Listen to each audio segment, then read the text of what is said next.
Terima kasih pemirsa masih tetap bersama kami program Doncast. Saya Doni De Kaiser. Saya Don Bosco Slam. Ya, saya yakin Anda sudah menyiapkan cangkir kopi dan teh karena topik diskusi kita ini kata ada anggota dewan dulu Bang, ngeri-ngeri sedap. Ngeri-ngeri sedap walaupun jauh jaraknya tapi kita merasa dekat karena ada beberapa aspek tadi yang Mas Faisal katakan. Cuma kalau boleh bertanya secara langsung tentang kita orang Indonesia yang jaraknya jauh dengan Suriah, apa sebenarnya dampak yang dirasakan kita sebagai bangsa Indonesia dengan kondisi di Suriah sekarang ini? Gimana Mas Faisal menjelaskannya? Ini kan sedari awal pemberontakan itu muncul kan ide-ide mendirikan negara Islam itu kan. Ya. Dan jangan lupa kita pernah punya sejarah itu. Dulu Kartosuwiryo, DITII, NII. Akhirnya apa yang terjadi di Suriah itu juga punya dampak ke sini. Apalagi sekarang zamannya kan arus informasi sangat kuat. Sampai sekarang aja kan ada di media sosial itu dibilang bahwa wah ada komentar bahwa netizen bilang wah untung si lanatullah istilahnya hancur asa. Terus kemudian inilah Islam.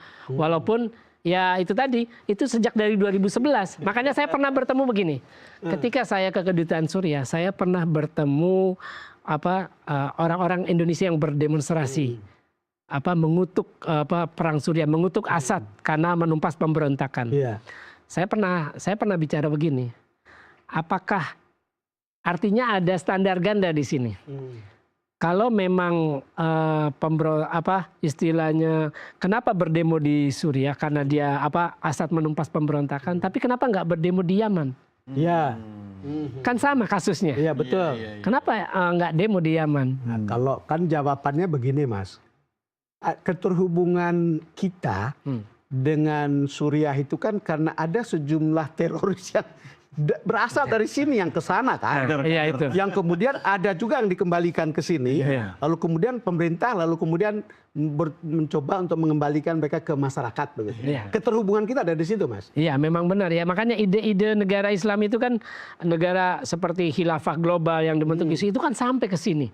Makanya akhirnya setelah perang Suriah itu kan mulai muncul gerakan terorisme setelah sebelumnya selesai ketika Imam Samudra bom Bali 2002 kan.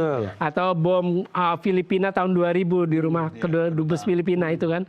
Nah ini setelah Suriah ini memang akhirnya isu bahwa ini antara Sunni melawan Syiah itu kan sebenarnya kalau saya melihat begini. Kita yang memahami seperti itu di sana enggak begitu. Padahal sebenarnya enggak. Tidak ada seperti itu. Karena saya juga pernah ke Iran. Saya Sunni tapi ya nggak ada masalah kok. Saya pernah masuk ke sarang Hizbullah di selatan, nggak ada masalah saya yang Sunni. Karena memang sebenarnya nggak ada. Walaupun di sana memang secara kultur. Kalau kita kan di sini nanya, ya kultur kan mestinya biasa aja. Biasa aja. Kalau di sini kita nanya siapa nama, rumahnya di mana. Kalau di sana enggak. Yang ditanya, what is your religion? Kalau Timur Tengah gitu. Nanti kalau dia bilang Muslim, Sunni atau Syiah. Paling itu doang sampai di situ. Sunni apa Syiah? Sudah selesai dan nggak ada masalah sebenarnya.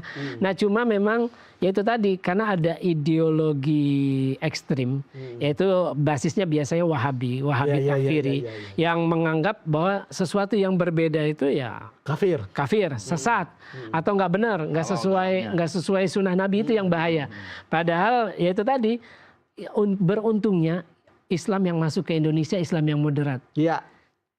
Mungkin kalau Islam yang masuk ke kita itu seperti ISIS atau Al-Qaeda, mungkin kita nggak akan punya Borobudur atau Prambanan. Atau mungkin tidak akan pernah ada Indonesia. Bisa jadi nggak akan pernah ada Indonesia. Untungnya seperti itu. Nah inilah yang harus dijaga karena narasi-narasi ekstrim itu juga masuk sampai sini ketika di sana. Karena mereka ya itu tadi bahwa Assad itu ini adalah kemenangan Islam. Walaupun mereka tanda kutip mereka sebenarnya pemberontak dan mereka sebenarnya nggak murni orang Suriah. Persisnya dia bilang kemenangan Islam atau kemenangan ISIS atau kemenangan Al-Qaeda.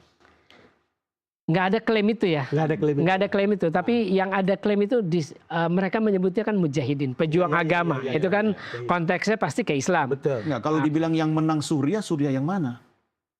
Nah seperti itu. Karena kalau menurut saya ya itu tadi Suriah sebenarnya nggak ada konflik sektarian. Sektarian itu dimulai ketika terjadi pemberontakan. Ya itu tadi bahwa ini Syiah, rezim Syiah harus dihapus. Seperti itu kan. Ya sama ketika Sunni di Irak itu kan juga digulingkan seperti itu. Akhirnya sekarang berkuasa rezim Syiah seperti itu.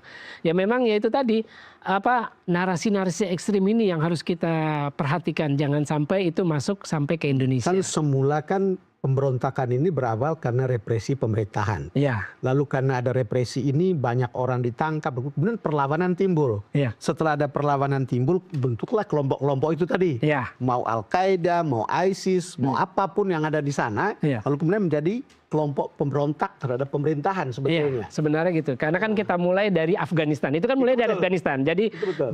kalau saya melihatnya begini.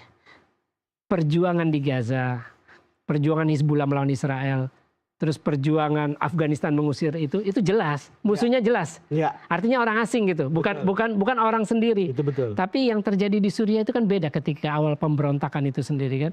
Dan mereka ini juga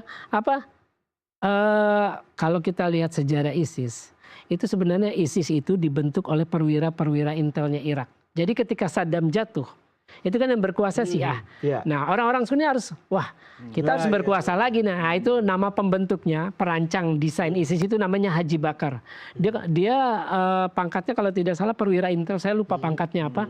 Dia yang merancang ISIS itu sendiri. Karena begini. Awalnya ya, Iya. aslinya. Kalau orang-orang yang ngaji, terus ideologi ekstrim, wah ini sesat, ini itu, dia tidak akan mungkin bisa berperang, bisa menguasai persenjataan, mendapat persenjataan di pasar gelap. Pasti itu orang-orang yang memang punya background militer.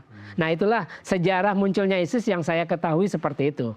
Jadi bukan orang-orang yang ngaji di madrasah atau di masjid terus ketemu orang-orang yang mengajarkan ideologi ekstrim, dia bisa akhirnya berkuasa, memberontak, melawan dengan persenjataan. Karena tidak mungkin kalau itu tidak ada orang-orang akses ke persenjataan seperti itu. Cuma kalau bicara Indonesia dengan Suriah sekarang, sebenarnya kita lebih berkepentingan Suriah masih seperti di bawah Assad atau dengan kondisi yang tidak jelas sekarang. Karena kan kita juga ada kontribusi orang-orang kita di sana yang belajar jadi kader kan. Kalau saya sih berpikirnya begini, setiap negara pertama harus menghormati kedaulatan negara lain. Nah makanya apa yang terjadi di Suriah sekarang kan pasti pemerintah ingin bahwa proses transisi itu berjalan secara damai. Yaitu tadi karena kita juga benar punya kontribusi ketika terjadi pemberontakan. Itu terakhir yang saya tahu itu ada 143 anak di Kam Al-Khawar. Anak ya? Anak.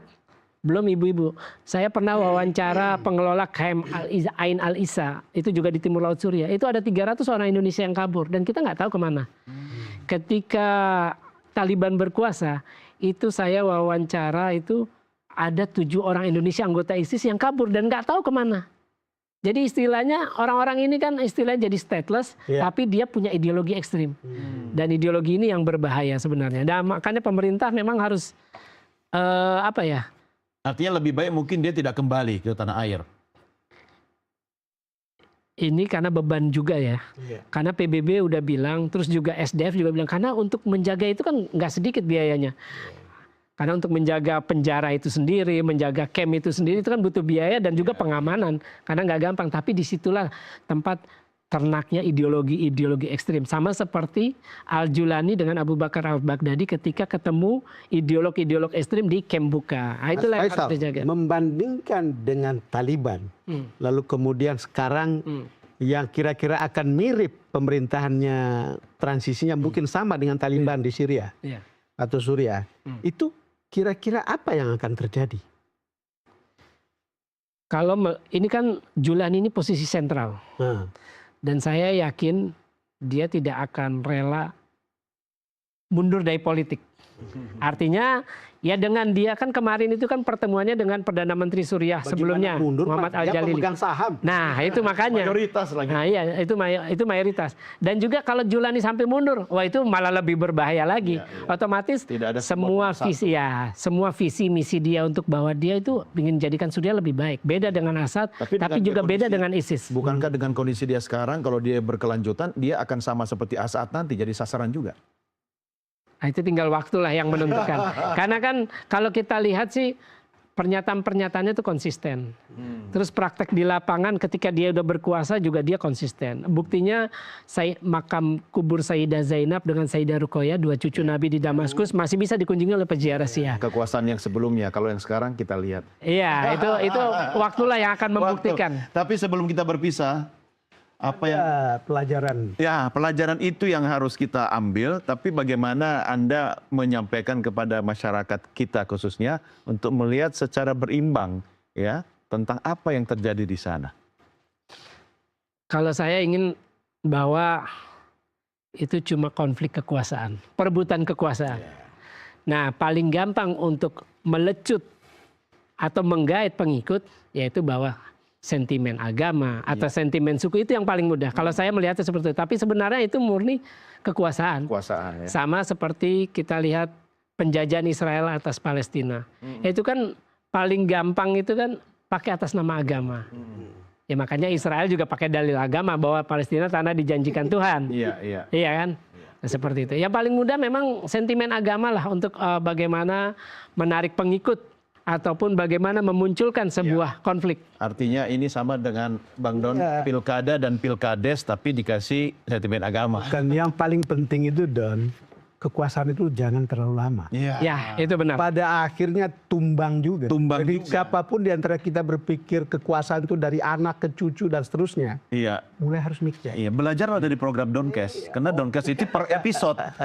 Dan cukup 1 jam. Mas Faisal, terima kasih. Sama-sama. Sudah bersama kami.